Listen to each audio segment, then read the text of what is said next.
രാജ്യദ്രോഹ കേസിൽ അറസ്റ്റിലായ ബംഗ്ലാദേശിലെ ഹിന്ദു പുരോഹിതൻ ചിന്മോയ് കൃഷ്ണദാസിന്റെ ജാമ്യാപേക്ഷ ബംഗ്ലാദേശ് കോടതി തള്ളി.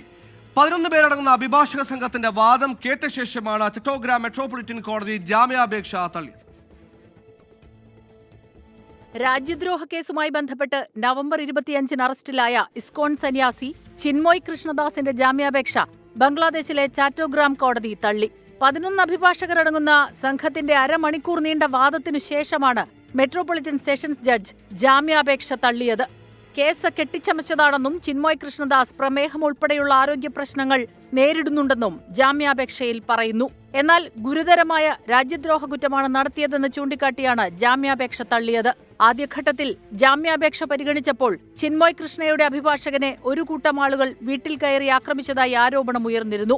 ബംഗ്ലാദേശിൽ ഹിന്ദുക്കൾക്കെതിരായ അതിക്രമങ്ങളിൽ പ്രതിഷേധിച്ചു നടന്ന റാലിയിൽ ബംഗ്ലാദേശ് പതാകയെ അനാദരിച്ചു എന്നാരോപിച്ചാണ് രാജ്യദ്രോഹ കുറ്റം ചുമത്തി ചിന്മോയ് കൃഷ്ണയെ അറസ്റ്റ് ചെയ്തത്.